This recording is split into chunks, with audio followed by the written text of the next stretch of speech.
Hello friends, আশা করি সবাই ভালো আছো। আমিও তোমাদের ভালোবাসায় ভালো আছি। তো নতুন একটা ভিডিও নিয়ে সকাল সকাল হাজির হয়ে গেছি। তো দেখতেই পাচ্ছ, বাবা নেকতাকে নিয়ে সাইকেল চালানো শেখাচ্ছে। আর এদিকে বাড়িতে একজন জেলে এসছে মাছ বিক্রি করতে। তো বৌদি মাছ রাখলো। তো বৌদি মাছ বলছে কোকিলা মাছ রাখছে, বলছে কাতলা, জ্যান্ত কাতলাগুলো ভালোই আছে। তো আমি বললাম কাকু একটা মাছ দেখো যে কতটা হয়।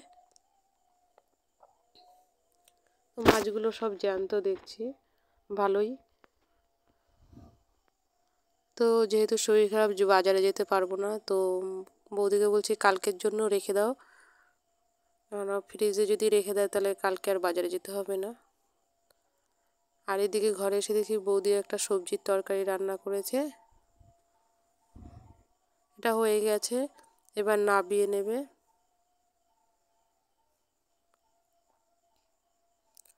আর ওইখান থেকে রাখা হলো একটা কাতলা মাছ আর কোকিলা মাছ। কাতলা মাছটা কালকের জন্য রান্না হবে।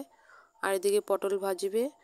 আর আমাদের বাড়িরই কচু আছে, সেই কচুগুলোকে বাটবে, তার জন্য পেঁয়াজ আর রসুন ভেজে নিচ্ছে বৌদি। পটল ভাজা করেছে। আর এই যে কচুগুলো সেদ্ধ দিয়েছিল পিস পিস করে ভাতের মধ্যে, তো কচুটা সেদ্ধ হয়ে গেছে। আর এবার শিলনোড়াতে একটু বাটবে, যেহেতু শুকনো লঙ্কা আর দেবে পেঁয়াজ আর রসুন দিয়ে আর সর্ষে দিয়ে বাটবে। আর এখানে 4 কোয়া রসুন আর সর্ষে নিয়েছি, কোকিলা মাছটা সর্ষে দিয়ে রান্না করবে। বৌদি বলছে তার আগে মাছের মশলাটা আগে করে নিই।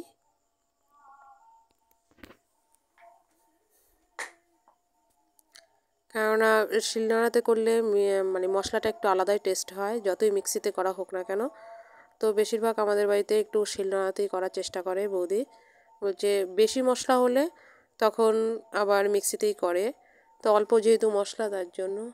আর এবার এই দেখো কচুর জন্য সর্ষে দিয়েছে আর শুকনো লঙ্কা, পেঁয়াজ আর রসুন, যেহেতু লাল লাল করবে।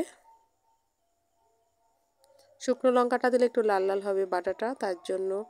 কচু বাটা খেতে খুবই সুন্দর। এই কচুগুলো কাঁচাও বাটা খাওয়া যায়, কাঁচা বাটাটাও যে গলা ধরবে তা নয়, খুবই ভালো কচু আমাদের বাড়ির কচু। দেখো কতটা সুন্দর কচুগুলো, আর খুবই টেস্টফুল। কালকে রান্না করেছিল মাছ দিয়ে, আজকে মাছ দিয়ে রান্না করছে না, আজকে কচুটা বাটছে। এই দেখো বাটাটা কত সুন্দর হয়েছে, কমপ্লিট বাটা। তার মধ্যে একটু ধনেপাতাও দিয়েছে, আর একটু কুচি রেখেছে মাছের জন্য, ধনেপাতা কুচি। ভিডিওটা যদি ভালো লাগে লাইক কমেন্ট শেয়ার করো, আর অবশ্যই একটা সাবস্ক্রাইব করে দিও, যাতে আরও ভালো ভালো ভিডিও আনতে পারি। আর এই যে কলপারে চলে এসছে বৌদি মাছ কুটবে বলে। আর এই মাছটা হয়েছিল 450 ওজনের। মাছ বাড়িতে তেমন কেউ বেশি খায় না, তার জন্যই অল্প রাখা হয়েছে। 3 জন মানুষ, তার মধ্যে বাবু তো খাবেই না, আর আমি একবেলা খাবো। বৌদিও অতটা ভালো খায় না, তার জন্যই অল্প রাখা হয়েছে মাছ।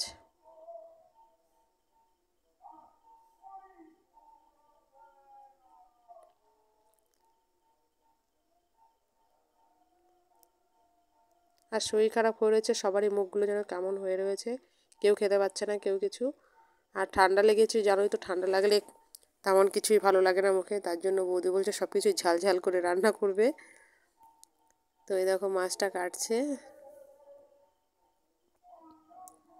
বাড়িতে রাখলে একটাই সমস্যা, মাছ কাটতে হয় নিজেদের, আর বাজার থেকে আনলে যেমন জেলেরা কেটে দেয় মাছ, তো ওনাকে বললে কেটে দিত, বাট উনি এখন বিজনেস করতে এসছে, এখন উনি নানান জায়গায় যাবে মাছ বিক্রি করতে, তার জন্য ওনাকে বলা হলো না, এর জন্য নিজেরাই কেটে নেবে।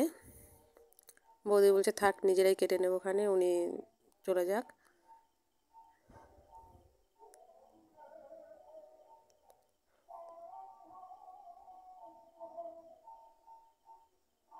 বৌদি বলছে অনেক দিন পরে এই যে মাছগুলো আবার কাটছি, জ্যান্ত মাছ কাটতে একটু খারাপই লাগে।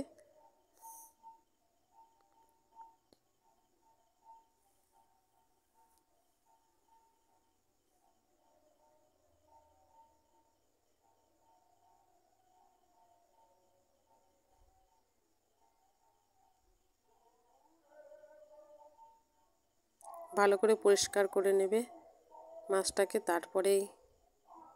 দেখো এদিকে দুটো বিড়াল এসে বসে আছে পাশেই।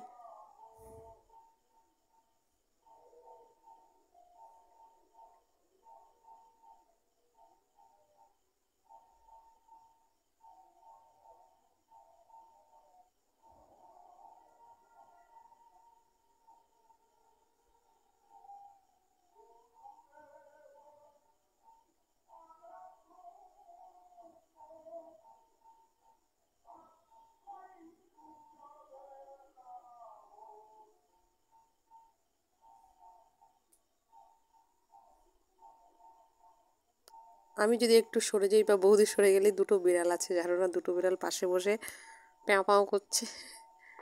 দেখো মাছ কাটা কমপ্লিট, এবার ধুয়ে নেবে।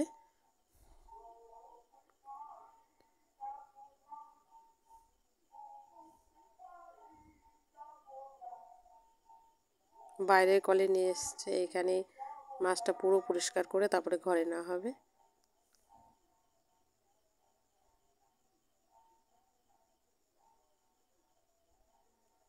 চলো, মাছটা যেহেতু পরিষ্কার হয়ে যাচ্ছে, এবার রান্নাঘরে। দেখো মাছটা ভাজাও চাপিয়ে দিয়েছে, তেল গরম হয়ে গেছে, এবার একে একে ভাজা হবে। বৌদি বলছে ভেজেই রেখে দিই, মাছটা যেহেতু কাটা হয়ে গেছে তো কালকের জন্য ভেজেই রেখে দিই।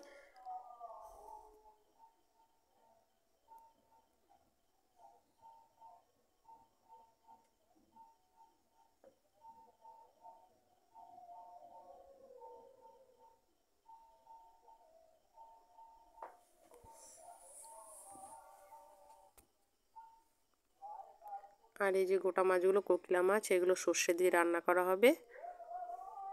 যেহেতু তোমরা দেখলে সর্ষে আর রসুন, 4 কোয়া রসুন বড় বড় বাটা হয়েছে, সেটা দিয়েই রান্না হবে। আর এই যে তেল দিয়ে দিচ্ছি কিছুটা।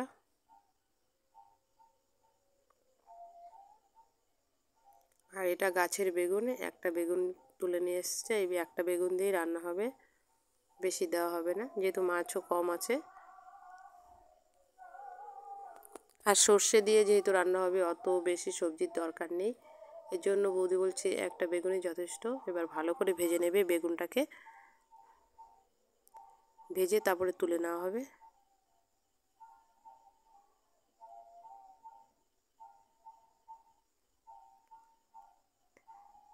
এবার বেটে রেখেছিল যে সর্ষে আর হলো রসুন, সেটাকে ভালো করে কষানো হবে।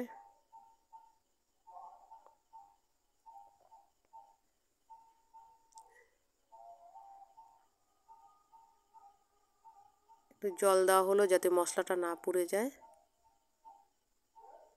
এবার হলুদ আর দেবে লঙ্কার গুঁড়ো।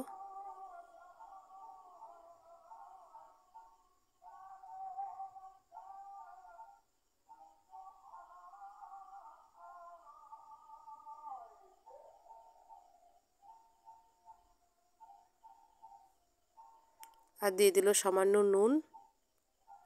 আর এই মাছটাতে জানো তো একটু নোনতা নোনতা, এর জন্য নুনটা একটু বেশি দিলে অবশ্য অসুবিধা হবে, তার জন্য অল্প কিছু নুন দিয়ে দিল। মাছটা এমনিতে একটু নোনতা নোনতা টাইপের। এবার এটা ভালো করে ফুটবে মশলাটা। এই দেখো ফোটানো হয়ে গেছে, আমি স্কিপ করে গেছি কিছুটা। আর এবারে মাছটা দিয়ে দিল এই মশলার মধ্যে। আর গ্রেভিটা হলো যার যার মতো রাখবে। আর এই দেখো সাইড দিয়ে বেগুনগুলো দিয়ে দিল, ভাজা বেগুনগুলো। এবার দিয়ে দেবে কোচানো ধনেপাতা ফ্লেভারের জন্য। রান্নাটা খুবই শর্টে হচ্ছে, টাইমটা কম লাগছে, কেননা যেহেতু সর্ষে দিয়ে রান্না হচ্ছে আর বেগুন দেওয়া হচ্ছে, বেগুন তো সেদ্ধ হতে বেশি টাইম লাগে না, যেহেতু বেগুনটাকে ভালো করে ভেজে রেখেছিল তাই।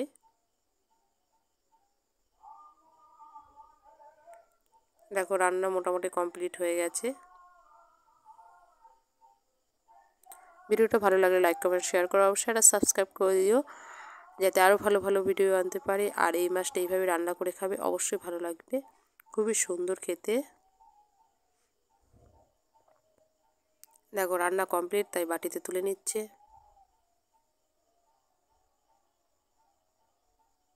এই ভিডিওটা এই পর্যন্ত, ভালো থেকো, সুস্থ থেকো, বাই বাই।